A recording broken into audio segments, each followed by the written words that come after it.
myself again, but it's the only way. Good morning and welcome to NUFC Matters with me, Steve Wraith. Thursday means it's the two legends with me, Malcolm MacDonald and John Gibson, as we look back on the last 7 days at Newcastle United. And apologise now for the early start, but then you should have some sympathy with me because I'm going to be travelling down to Liverpool to be a sacrificial lamb, I think. After Leicester, Steve, after going to Leicester, mate. Yeah, and I've got Man City to look forward to with you, who's at St James's Park on Sunday, all being well. So, yeah, what a great week this could be. But we knew it. It was there on the horizon. What I would like to start with is something I talked about off air before we came on, and it's Brentford's manager, Thomas Frank, has come out and said that he would like to see this weekend's fixtures in the Premier League postponed with regards to the ongoing COVID crisis. He said, we think we should postpone the full round of Premier League games this weekend. COVID cases are going through the roof at all Premier League clubs and everyone was dealing with it and having problems. To postpone this round of games and also the Carabao Cup round would give everyone a week at least, or 4 or 5 days to clean and do everything as the training ground and everything is clean. And that way you can break the chain. Brentford currently have 13 people now within the squad with COVID. What's your thoughts, John, about postponing games? Well, morally, I think it would be a very, very good thing to do. Being biased, which I am, as a very biased Geordie, it would be absolutely wonderful for Newcastle, because if we could avoid playing Man City and Man United until a new date sometime in January, when Trippier and a couple of other guys have arrived at St James's Park, our chances of getting a ridiculous result will have significantly improved, whereby, you know, if we play Liverpool tonight, Man City at the weekend and Man U, we have little or no hope deep inside us. So being biased, it would be terrific. And I always remember, was it only a couple of years ago when Man City came to Newcastle and Aguero scored within 23 seconds and we went on and won 2-1. And by the way, I looked it up, and the amazing thing is no fewer than 7 of the current squad were on the field for Newcastle United that day. Wow. Which is quite amazing when we're just about to play them if the games aren't postponed this weekend.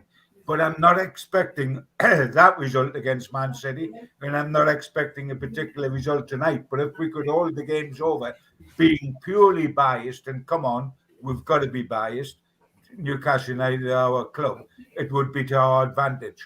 I think that the Premier League, who only see cash and have already resisted a couple of postponements, they certainly got the farcical situation last night of the Watford game off a couple hours before they played at Burnley, and all the hardy Watford fans already on the road.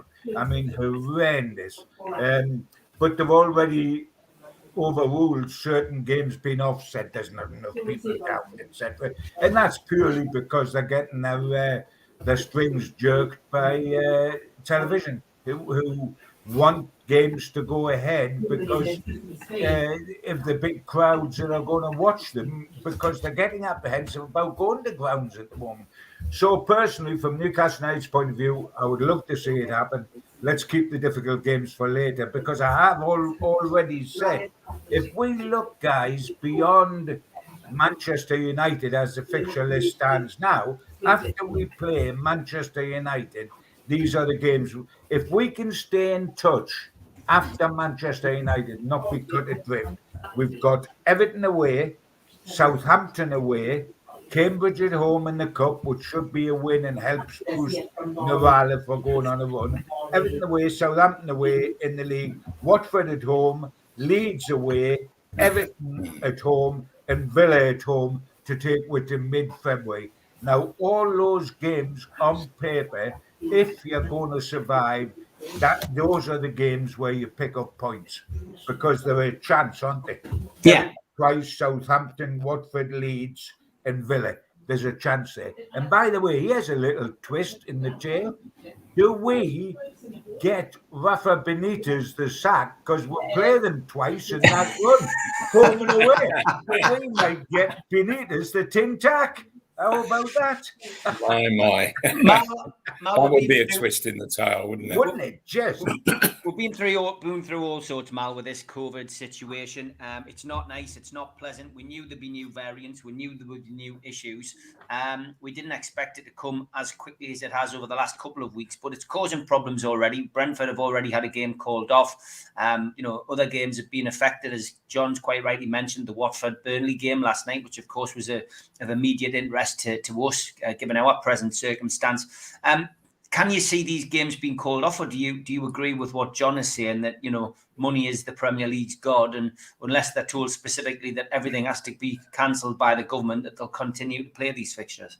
Well, Sky and BT will do everything in their powers to ensure that they have matches shown on their screens, and so that's a huge pressure on the football authorities. I can't see them just putting a blanket ban across the Premier League at all.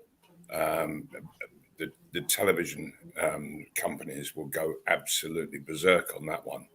And so I think each game has got to be looked at individually as to whether it's reasonable for the two teams to compete or not, and allow the television people to do their business as well. It is an absolutely massive contract or massive contracts that the Premier League hold with these people, and they've got to respect that, I think. The interesting thing, Mal, would probably be I agree, we both agree, but the interesting thing, Steve, would be if the government stepped in and pulled the plug, because then you haven't got an option. But again, thinking of that just on our feet as we're talking, I can't see the government doing too much before Christmas, because they don't want to close Christmas down. So I think they're not going to all of a sudden say, you can't go to Christmas parties. They're saying perhaps you might think that you don't want to go, but you can't go to Christmas parties. You can't go in a nightclub or in a restaurant, or you can't go to a football match, because they don't want to be seen as Scrooge. So if they did that, it would possibly be after Christmas.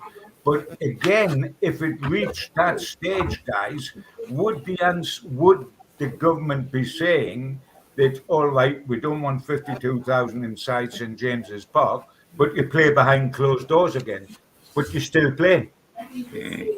So our chances of getting our lovely lifeline, which is we don't play Man City and Man United until reinforcements arrive, may be a bit difficult, I've got to say. Yeah, it's going to be interesting. We'll watch with interest. For me, I could do with a couple of games off, to be perfectly honest, after watching that Leicester game, but we'll not cover that, lads. And tonight, my friend. We'll move away from that. We'll let go of that. Well, can I just depress us all a little bit further? Oh, no, Mal, do you have to? Hey, Malcolm, anyway. I just wanted to sort of get you to delve back into your experience as a Newcastle fan for all the decades that you have been one. Considering that we've just lost 4-0 to Leicester, we've got Liverpool away tonight, Man City at home, and I think these are the two toughest games of the season. What is the worst consecutive trio of results that you can remember? Oh, what a question, Mark. Dear me. That's a belter, because off the top of my head, I don't know. I know.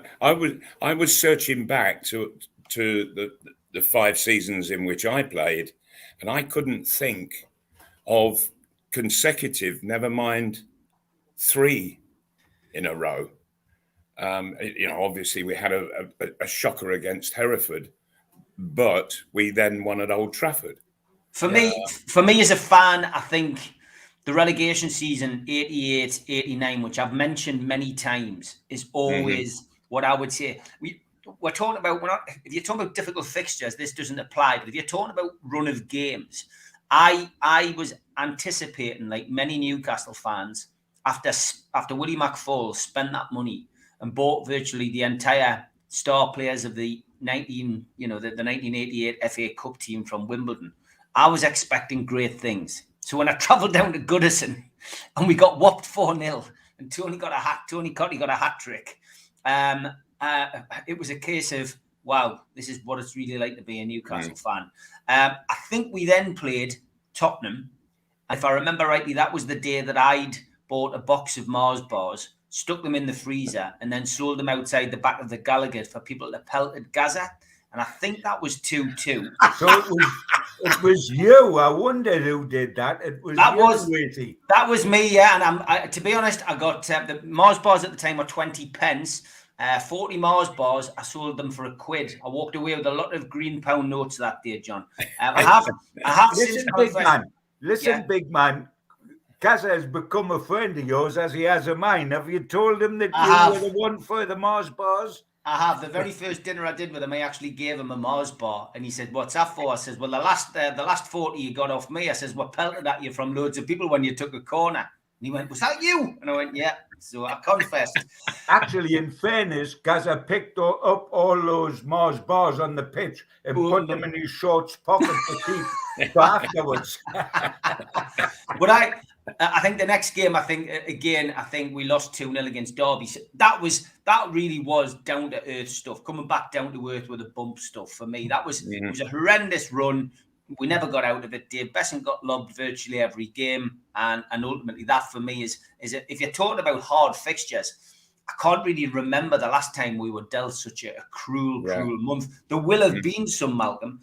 John, what about you? You've covered Newcastle a lot longer than me. Yeah, I mean, the first thing that strikes me only on the law of averages, and I can't think of a run, was when we almost went in the third division and were rescued by Kevin Keegan and Hall getting in and bringing Keegan, and he had a win on the last day of the season at Leicester to stop us going in the third, and the entertainers come out of that and took us up to Premier League runners-up.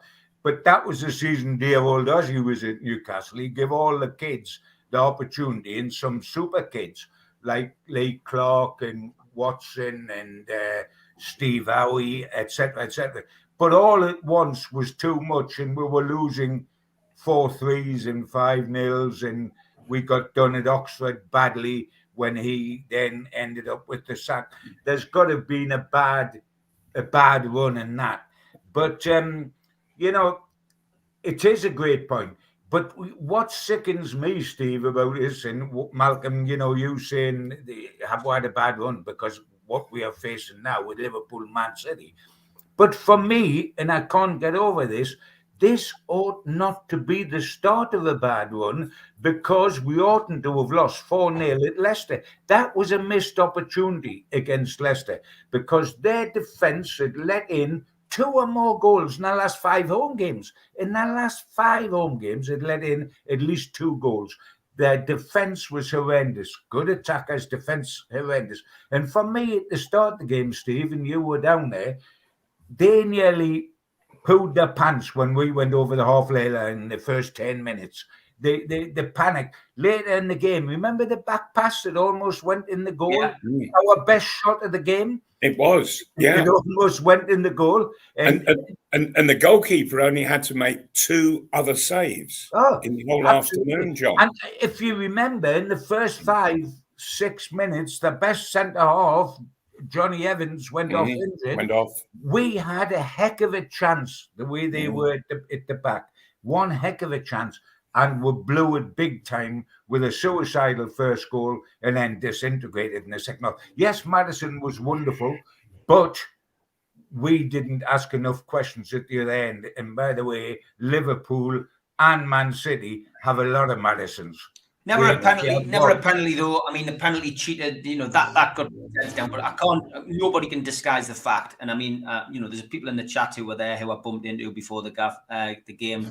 I can see you're in the chat this morning. Good morning. But, you know, they massively let the support down. They went in with a complacency and arrogance, call it what you will. We won a game. Suddenly, we're invincible. And that wasn't the case. And we were back to comical defending, static midfield, and no support for the front line. It was as simple as that. Yeah. You couldn't pinpoint anyone in particular. It was a bad day at the office for virtually everybody, and a massive wake-up call if people thought that one game that we had won was suddenly the turning point. It clearly wasn't, and there's a lot of work to do. And let's hope, because Eddie Howe said he sat them down, they went through the game, they watched it, and a few home truths have been told about where things could be improved. And let's hope that's the case. I think the biggest concern for me is that, the news of Fernandes is going to be out. And, I think we all know that Fernandes is a key player in Newcastle's squad and team. And he's definitely the best defender. We've spoken about on here. But now we hear he's out. There's something clearly not right, or something we're not being told. And it's unfortunate. But, we're a weaker squad without him, I feel. Yeah. It makes you wonder, because today Klopp has come out with a plea that all clubs be honest as to all of the players who have got COVID. And everybody's for weeks has been wondering about Fernandes.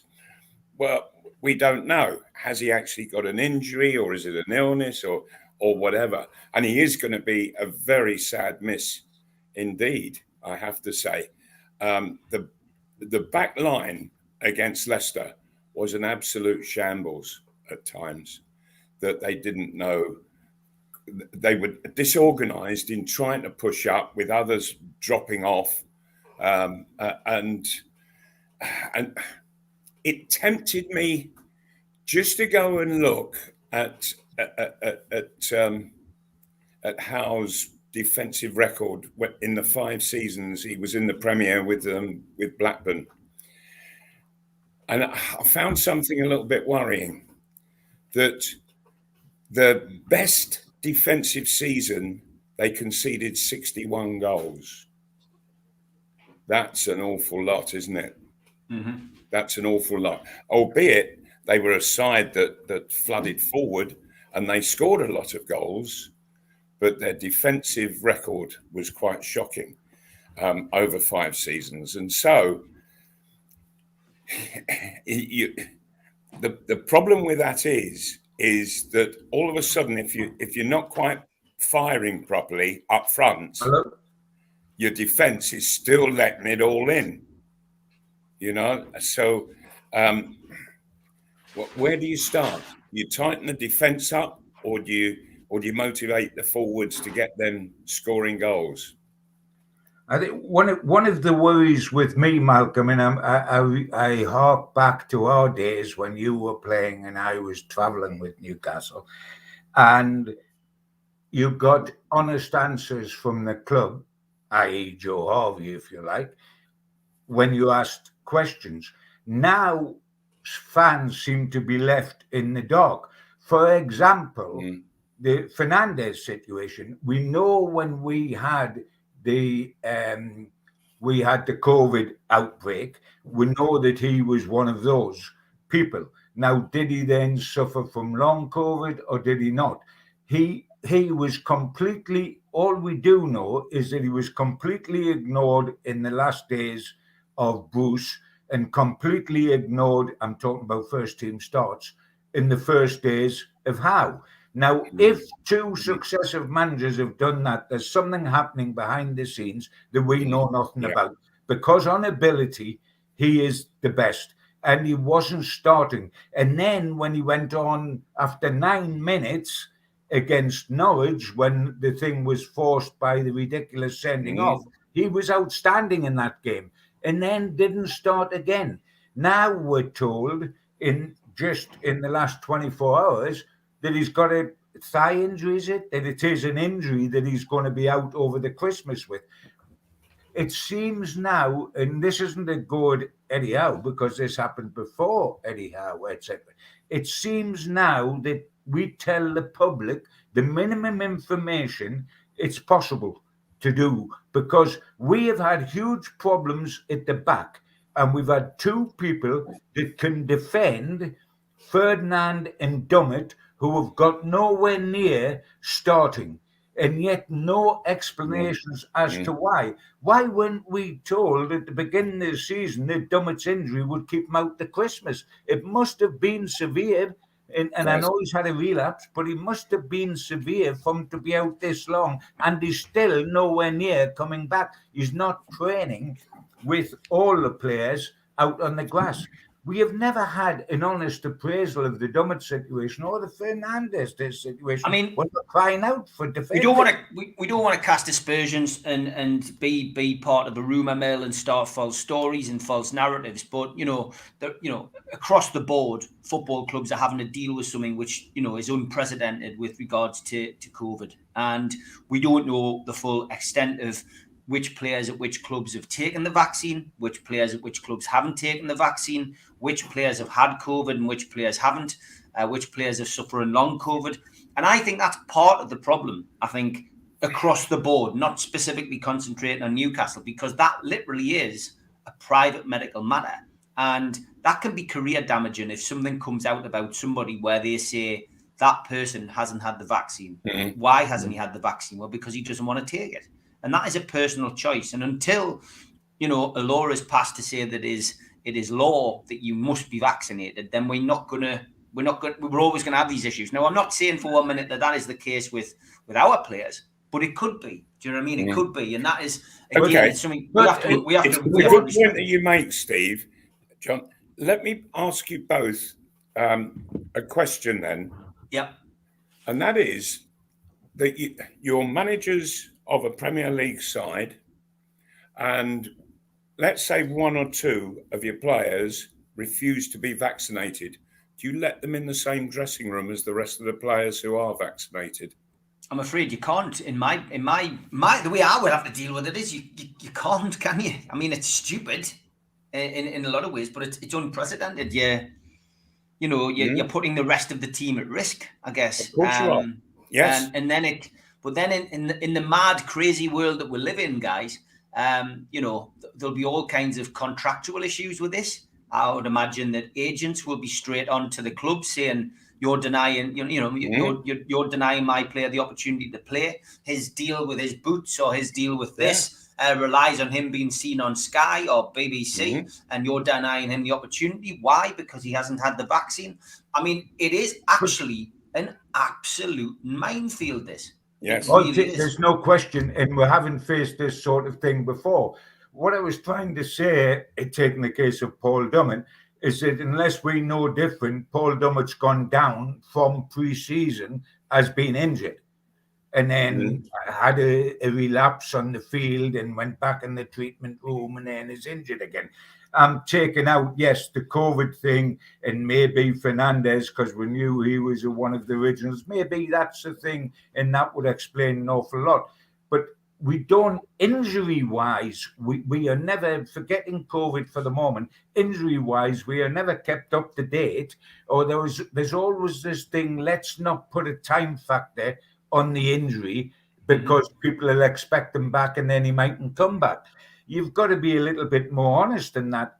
If it is an injury, and it appears he's an injury, this has gone on from the pre-season when he picked it up, when he was injured in a pre-season friendly, and is still going on now. I think on the COVID thing, yes, this is, as you said, Steve, this is totally different. It's a one-off. We're facing it for the first time. Interesting that Klopp come out today and said, let us be more open about this sort of thing. But it is a minefield. I think it is. And it is, whether somebody has been vaccinated or not is a very personal and very emotive thing. And it's up to each and every individual, although it spills over into your professional life if you happen to be an athlete. But I don't think that this club is particularly honest on injuries. They're not dishonest. They just give you no information. I mean, surely to goodness, if Dummett was injured pre-season as it was said he was, and it's a long-term injury, you just say so everybody can relax. Instead of which, every game that come along, Newcastle fans are saying, is Dummett back in the squad? Is he not in the squad? Etc., etc.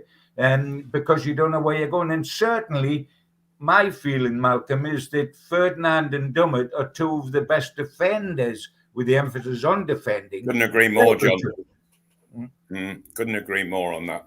Okay, I did put out a tweet last night asking if anybody had any questions. I know Dave Harrison's in the chat, but I will still ask this question for him. And it's a simple one, John. Should Lascelles have the armband taken away in an effort to relieve him and be able to concentrate on playing the game? Well, it's doing him absolutely no favours. He's also doing himself no favours, of course, because he's so riddled with self-doubt, I feel. He's certainly not a skipper who can inspire. A skipper has got to do more than wear an armband and toss a coin at the beginning. Yeah, there's two sorts of skippers. There's the blood and thunder, roll your sleeves up, come on, lads, we're going into battle, Bob Moncur type of skipper, going back to Malcolm's days. And there's the other type of skipper Malcolm had, which is the Bobby Moore skipper, who's just got to go out there and play, and everybody will get a lift from the way he conducts himself and the way he plays. There's two sorts of skippers for me. There's the Moncur and there's the Moore. Lascelles is neither. And if he was to benefit from that being taken off him in the way that Joe Linton has benefited by getting a number 9 shirt taken off him, that would be good. But yes, I think that he should be relieved of the captaincy, because the captain, if he's also a central defender, Mal, to me, he orchestrates the whole of the back line. He decides when they push up, when they drop off, what the confidence is, tuck in, you go. He dictates. This guy is so busy worrying about his own game, he can't dictate to anybody else at all, apart from, let's drop further back, and make certain you stay on my shoulder, which is not what we're looking for, Mal. And on the penalty, for what was Dubrovka doing, playing the ball out short to start with, because unless the goalkeeper we are playing tonight and we are playing at the weekend, the two Brazilians at Liverpool and Man City, Alisson and Ederson, who are as good with their feet as a midfield creator. And Dubrovka isn't, and neither is most goalkeepers. Why you then play it short to Lascelles in the box, who then looks up and plays it short to the one unathletic man we've got in the side, which is Shelby, facing his own goal and trundling into his own penalty area. He was closed down because they knew what they could get off a ball to Shelby. It was a suicide ball.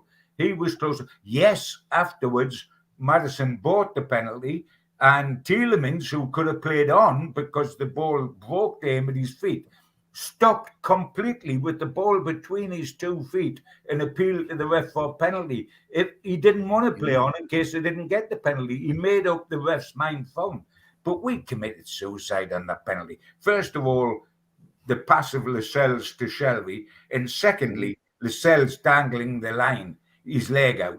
He should not, with all the experience he has, be that naive, because I tell you what, Maddison takes one look at that and he dives over it from nearly 20 yards away, because he said, oh, there's a wonderful invite, I'm not going to lose that. And the game changed as a consequence of that. But yes, I think Lascelles would benefit by not being skipper, and he's not leading by example. Joe Linton has responded to losing the number 9. Let's take Lascelles out the firing line as well. Okay, Mal, you're nodding your head. You agree? Yeah, I do. I think it's very disconcerting for the players around Lascelles to have to be worrying about him all the time. What's he going to do? Do I push up? Do I drop off? I'm not sure what this fella's doing. And as we said earlier on, he is the captain after all, and he's actually leaving all the players around him in doubt rather than geeing them up. And so, yes, I would say take the captaincy away from him. But also in the January transfer window, I think that we've got to look for centre halves and get this defence sorted out and get it organised. And for heaven's sake, push up. You know, I want to see the back line getting as far away from the goal as is possible. And for heaven's sake, just because there is a rule change, it doesn't mean to say that you've got to be just knocking a goal kick 4 yards to the side. For heaven's sake, get it 60 yards from the goal, and then the opposition can't score. But while you've got it 6-10 yards away from goal, you're actually putting yourself into severe danger. And Newcastle United, they haven't got the confidence nor the ability to be able to play it in the way that, well, the Liverpools and the Man Cities and even Leicester can play it. Newcastle haven't got that skill. So why put themselves in danger? I just found it extraordinary. I was sort of just looking at the screen going, what the hell are they doing? I think, and I don't think they could answer that question. I think you're right, Malcolm. Newcastle, I believe, from the information I'm receiving, are concentrating the one players at the back. And the one players, because it's January and because we're in a relegation fight and because there's no time to acclimatise, like perhaps there is in the summer. If you buy early in the summer, they get pre-season, they get the pre-season games, they get to know their teammates, you might get a chance. Here, they've got to hit the ground running. So they're looking at defenders, and they're looking at defenders with Premier League experience. The sort of people, Ake, that's at Man City, the centre-half that was with Eddie Howe at Bournemouth, the lad at Burnley, Kowalski, he is a possibility, and Trippier, of course, from Atletico Madrid, who has very good Premier League experience with Spurs, and actually was signed by Burnley by Eddie Howe. So he has that relationship with Howe. Yeah. They're three of the huge names on the want list at the moment for Newcastle. Significantly all back four players, significantly back four players that know the Premier League inside out, and Newcastle therefore believe will roll the sleeves up and go in there straight away and not be caught by surprise at anything that happens. So they're the sort of signings. And whether they happen or not, and Trippier's a long way down the line, Ake is a little concerned about Newcastle's position in the table. Whether they are the guys that get or not, I'm reassured that they're the sort of guys that we're going for. Because we've got to buy for the current situation, guys. Yes. We haven't got to buy for tomorrow, we've got to buy for the day. Because there isn't a tomorrow if we get relegated. So we've got to buy people that'll get out before we start thinking too much about the future. Yeah, couldn't agree more, John. Big shout out to our sponsor. Big shout out to our sponsor, Spider VPN, Google Spider VPN. They come up at the top of the search list for all your internet security.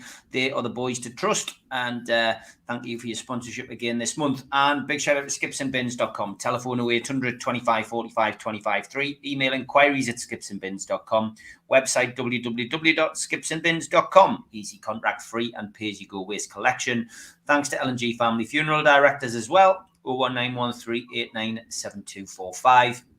And to the Garden of Healing Dispensary, CBD, hemp and cannabinoid specialists, www.thegohd.com. Thanks also to Arcot Interiors, kitchen specialists based on Heaton Road. Google Arcot Interiors. All of their details come up on the web as well. And qtechshop.co.uk, the makers of pool tables and snooker tables in Wallsend, Newcastle, and the guys who supply our website, NUFCmatters.com. Thanks also to Jab Signature, who do our flyers, jabsignature.co.uk. If you're a first-time visitor, please subscribe. Over 100 new subscribers this week, so hit the thumb up to like the video, click share to share to your social media, and drop into the comments box to speak to like-minded Newcastle fans that pose a question. Newcastle Legends logo in the bottom right-hand corner is where you go to subscribe. We're also available as a podcast on iTunes and Spotify and other podcast providers. Usually goes up within 24 hours of the show. A couple of events coming up as well. Peter Beardsley next January. Tickets for that are on Voucher and on Groupon. Make a nice Christmas present, 30th of January. Also got a couple of dues at the Tyneside Irish Centre, COVID permitting. One with Mick Mahoney on the 14th of January, and one with Steve Watson on the 28th.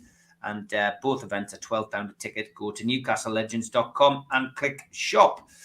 Also, books available in the back page shop. Don't forget St Andrews Street or the Metro Centre. You can go and buy a variety of books, including my book, Every Boy's Dream. And there are a few remaining copies, I think, of Pavel is a Geordie. You can also pop on to badboysbooks.net, which is underneath me there, and have a look and see what books we've got available for any last minute Christmas ideas.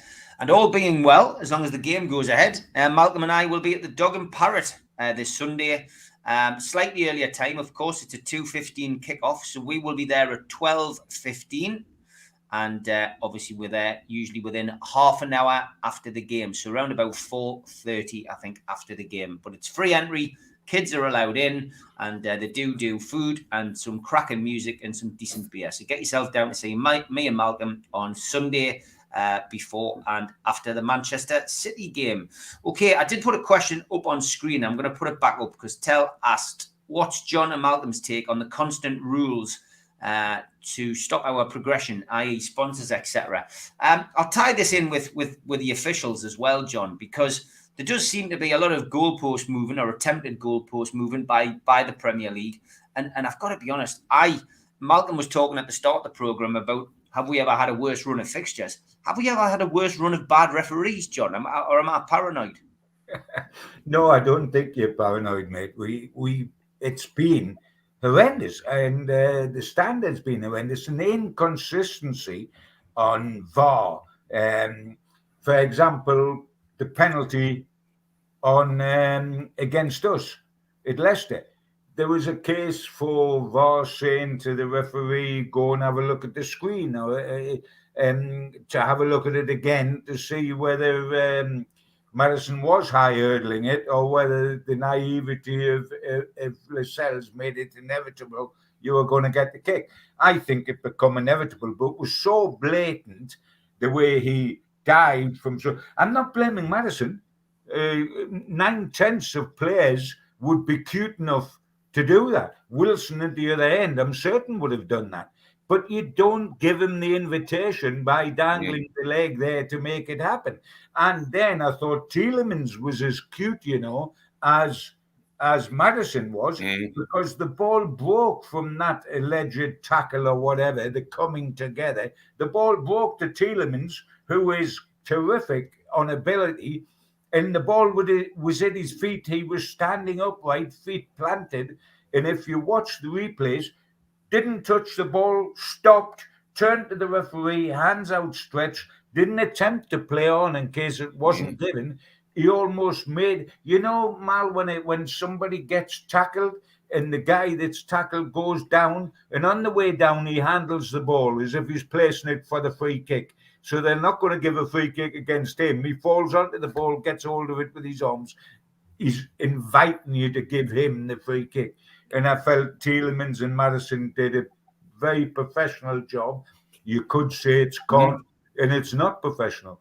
Yeah, absolutely. John, I would agree with you. They did a very professional job. Where the amateur element came in was with the referee and the way VAR was used. Because, for heaven's sake, Lascelles was completely wrong to have his legs so outstretched as he did. The front foot was some 5 feet away from his back foot, that he was that outstretched. You don't do that in the penalty area, and so it's an open invitation for a forward to go over it. But VAR would have shown the referee that Madison took off 15 inches before he made contact, if there was any contact, with Lascelles' leg. He'd already taken off. So you have to look at things in consequence, and he took off from a standing stance. He took off into the air before he made any contact with Lascelles whatsoever. And so there was no way that it was a penalty. you know, and the situation that Newcastle find themselves in, you know, it's you find these things just keep going against you, you know, and somehow Newcastle, the players, they've got to try and turn this really bad run of luck along with results. And for one, what they've got to start doing is defending properly, each and every one, and as a group. Got to defend properly. Don't go inviting people to fall over your legs. That's absolutely right. And on the original question, Steve, are we surprised at the sponsorship situation? I mean, for me, looking at it, you look at the situation, the Premier League reluctantly allowed the takeover to happen. Reluctantly, it took them about a year and a half. They were under so much pressure legally in every other way from a couple of big hitters in the Saudi consortium and Mike Ashley. They were big guns ranged against them and threatening that if you do the wrong thing, we'll go all the way with Courtney. They reluctantly did it. That got a backlash from the Super Six, who were scared it was going to become the Super Seven. And I feel that deep within the Premier League, there's the wish that this had never happened. And so it is very easy to make it as very difficult as possible. We're not going to be surprised with all that. We're just going to hope that our big guns keep going on our behalf. But I'm not in the least surprised at anything the Premier League does. It looks as if it's going against Newcastle United, because it will do so on two accounts. First, they'll do it themselves because they didn't want to pass it, and second, they'll do it because they'll get pats on the back from Liverpool, Spurs, Arsenal, Man City, Man United, who want to keep Newcastle down. They don't want a seventh side coming into the equation. And yes, Leicester have dipped their toes in, West Ham have dipped their toes in, but they're only dipping their toes in. Newcastle long term are threatening to be regulars up there because of the clout they've got financially, and that is not liked within football, not liked at all. No, definitely not. Another question on Twitter was from Steve Corbett. He said, should the fans take out a class action against Ashley and Charnley for destroying our club, robbing the fans of success, and possibly getting us relegated from lack of investment? I mean, Steve's not the first person to suggest that we still continue some kind of action, but should we just let sleeping dogs lie, John?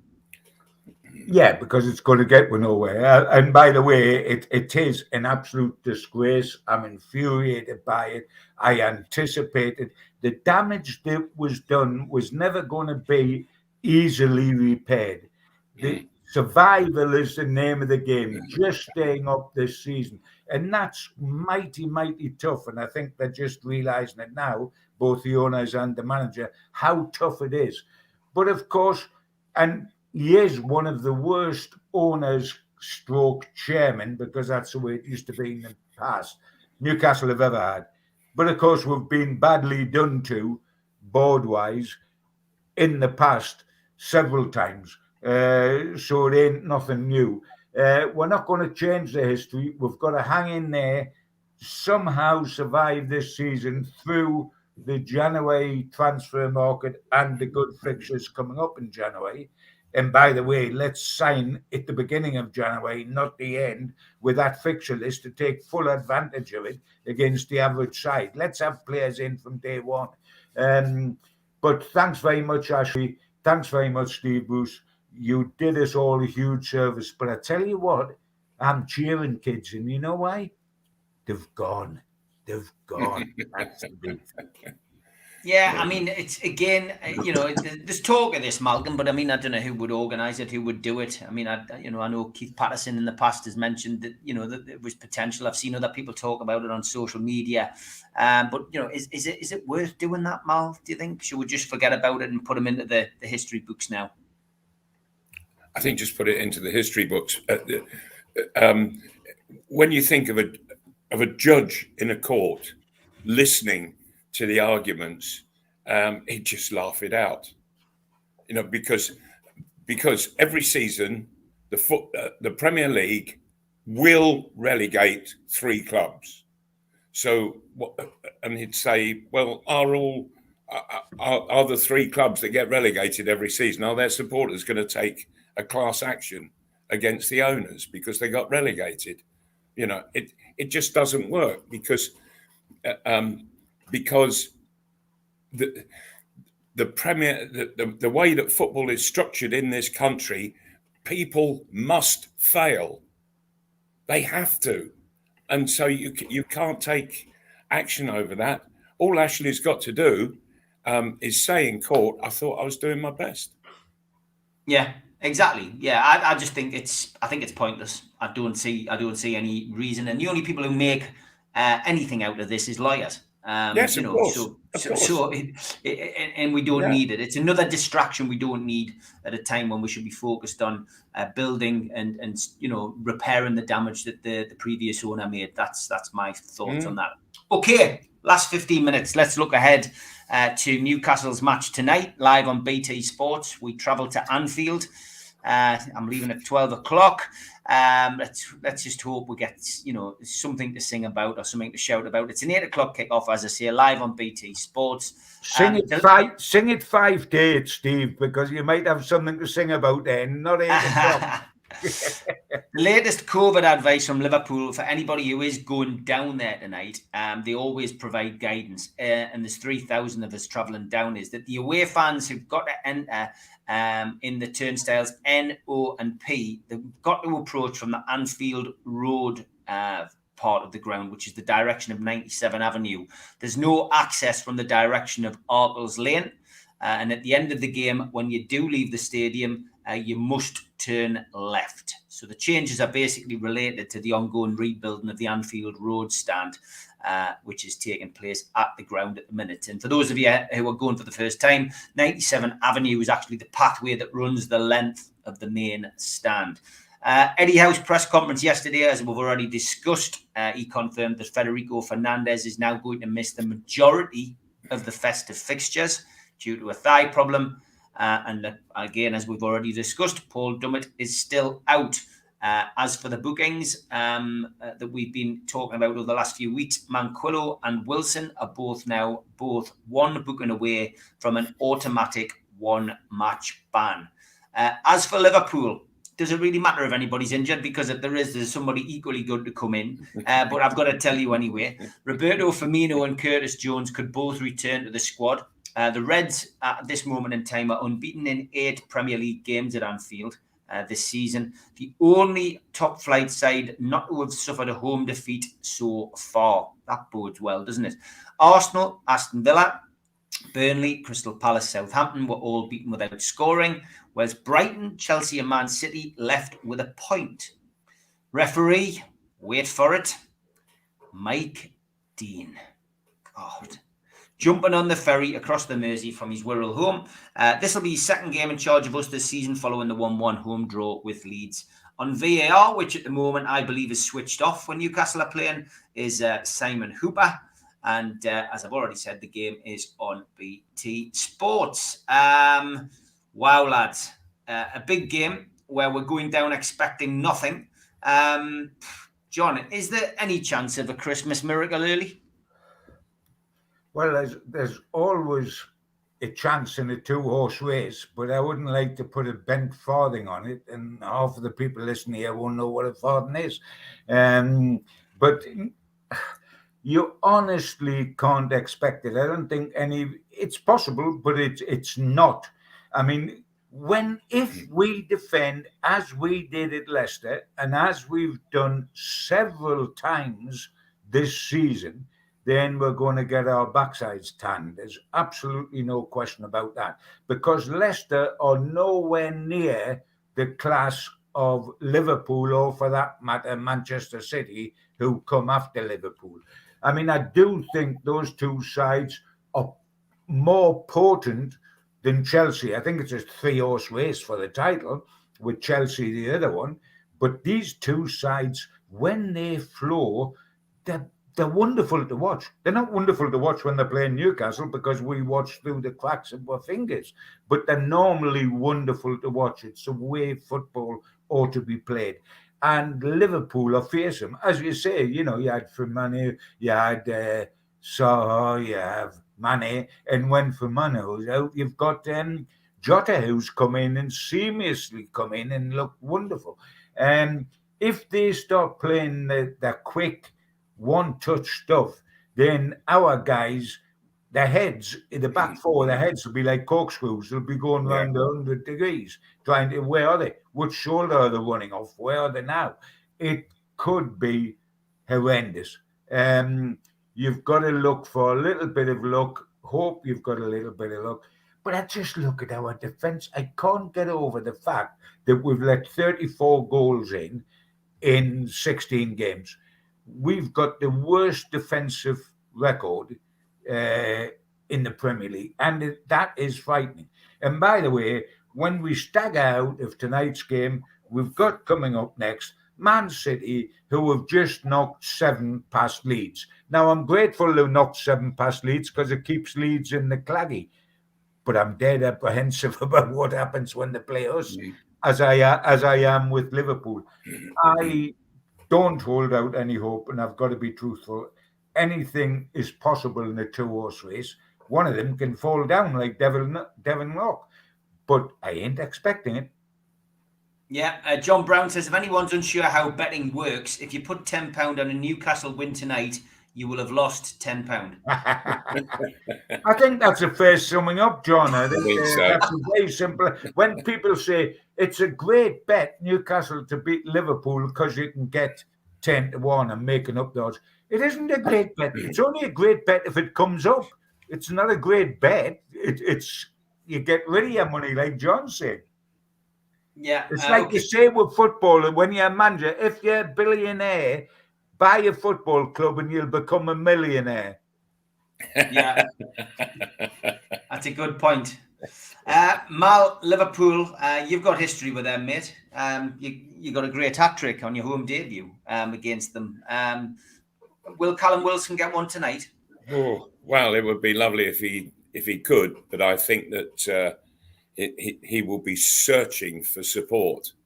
When you look at Liverpool, they've not just got 3 absolutely attacking and flowing forwards, but they've got a midfield that wants to get forward. They've got 2 fullbacks who are just bombing down the line all the while, and so they're not going to give Newcastle a rest at all.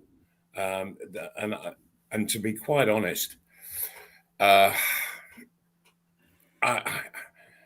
struggling to see how Newcastle are seriously going to be crossing the halfway line an awful lot of the game. And I think that they're just going to be pressed back all the while. What they should be doing is pushing is to push as far forward as possible, but they haven't got the confidence for that. They really haven't got the confidence, and it's always the best way to go. But when your heads are down, and I think I'm sort of seeing players whose chin's on their chest with it, and their head is down, and so it's difficult. It's difficult, Freddie, how to get them really motivated in a situation like this. Anfield is a daunting place to go on any match day at any time over the years. But at the moment, the Liverpool side is absolutely frightening to take on. I think they're one of the most free-flowing sides that I've ever seen. I have enjoyed watching them all this season. Tonight, I won't enjoy it, not in the slightest. No, me neither. You're right, Mal, about how do you motivate this team to go down to Anfield? How do you motivate a guy if he's walking to the gallows? How do you motivate him that the rope might slip or might be cut, or it's tough? And by the way, I think Malcolm's nipped off to get a bet on Liverpool tonight. I think. Yeah, I think he has. I think it's. There he is. He's got the bet on. Well, He's back I with beg us, your pardon. There was a knock at the door. So we've got that game. We've got that game. Then we've got to look for, as you've already said, lads. We've got to look forward to Manchester City at home on Sunday, 2:15 start, live on Sky Sports. So our capitulation is going to be live to the nation, not once but twice this week. Obviously, we won't have the details for that, but let's get a prediction from you guys for Liverpool first of all. John. Oh, please.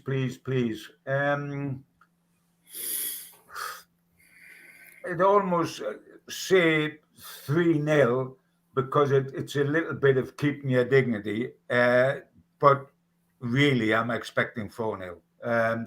I honestly can't make out the case for us getting a draw because we haven't got the ability in the side and confidence. Had we gone and won at Leicester on top of Burnley, at least there would have been some confidence going into this game. Confidence was shattered. We didn't lose 1-0 at Leicester. We lost 4-0. I mean, it was a hammering. So confidence is... And in their hearts, the players knows of the 3 games, Leicester, Liverpool and Man City, Leicester was by far our best chance. And we lost 4-0. So what are we going to do tonight? Lose 4-0 again, probably. Okay, Mal? Or worse. Oh, and yes. And that's, to be quite honest, that's what I'm expecting tonight. I think Liverpool will run riot tonight on Newcastle.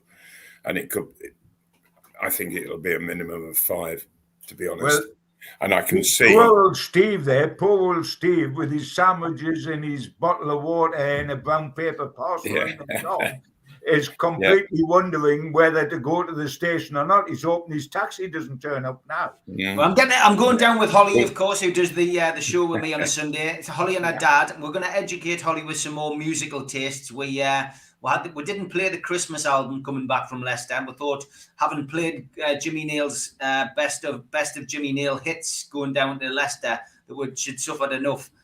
So yeah, I'm gonna educate her in a bit of music, and she's got a bit of musical taste for a young'un. Like she quite likes some of the music I'm gonna take. So I'm gonna treat her gently today, and me and her dad will look after her. But we're looking forward to it, whatever happens. Man City at home then on Sunday. Mm-hmm. What do you reckon about that, John? How do you see that one going? Well, I see it pretty well like this one. The only difference is that at least we're at home, so that might curtail the score a little bit. That is my hope, that it curtails the score because we're playing at our place, so that you lose 2-0 instead of 4-0. You've got to be truthful. We lose both. We lose both. And why? Because you look at this season, we've played 16, we've won 1. There's horrible sides have beaten us, not good sides, and these aren't good sides, they're great sides. These aren't 2 good sides, these are 2 great sides. So it's going to be, I just wish it was over. And I wish we were playing Everton at home to go into the new year, tuck up little Rafa at our place and get on the run with those games I talked about earlier and new signings. And let me talk about something where I get my head up and my chin off my chest, as Malcolm was saying, because this is supposed to be a fun time of year. It's Chrissy, and I feel morbid. I feel I've got a little armband on, and I'm going to a funeral, and not expecting anything tonight or against Man City, I'm afraid. Man United, you can dream a little bit when you know what's really coming. You can dream a little bit because they're not slaughtering sides. These 2 can slaughter you. Yeah, absolutely. I'm going to go 5-0 both games. Oh, Malcolm, not Man City. I do apologise for that, but I'm not going to apologise because that doesn't make any difference to Man City. That's the trouble. I'm going for Newcastle to score early tonight and to get beat 3-1. And I'm going for Newcastle to have a rather conservative defeat on Sunday of 2-0. So that's my predictions. I think we'll lose 3-1. I think we'll see a goal at Anfield tonight, which will warm our cockles a little bit. But I think Man City, I think it'll be defend, and I think we'll lose 2-0. But 2 defeats. Can't see Newcastle getting anything out of these 2 games. 100%. Right. Can we wish Roger a happy birthday, lads? We certainly can. Happy birthday, Roger. I hope we haven't depressed you in the last 5 minutes, my friend. But just have a drink on us. We'll be thinking. Happy birthday, Roger. Indeed. I hope you're having a party tonight and not watching the game. I was on 1-0. Richie says, Holly. Very funny, Holly. See you in an hour. Glenn as well. Big shout out to Glenn. And Glenn is the son of a train conductor who I bumped into in my journeys this week. And he says he watches the show all the time. And it's a northern train that I get on. And he just said, would you be able to give me son a shout out? So a big hello to Glenn, who apparently watches the podcast all the time. I hope you enjoyed this one in particular and it didn't get you too down. I'm sure the lads will say hello to Glenn as well. Yes, indeed. Hiya, Glenn. And glad you enjoyed the podcast. And Merry Christmas. Keep the faith. Yeah, we'll come Christmas. back in January. We'll come back in January, baby. We might be dead today, but we're not dead permanently. We'll be back. Exactly. Take care, lads. Great to speak to you. Look forward to seeing you on Sunday, Malcolm, and we'll see you both next Thursday for NUFC Matters. Take care, lads. All right. Bye-bye, everyone. Bye, boys. Enjoy the trip, Steve. Cheers, mate.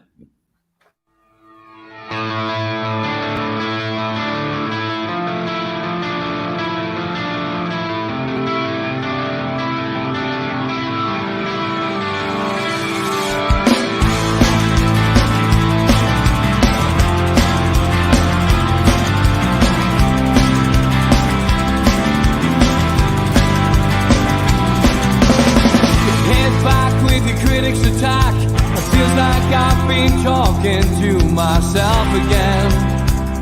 But it's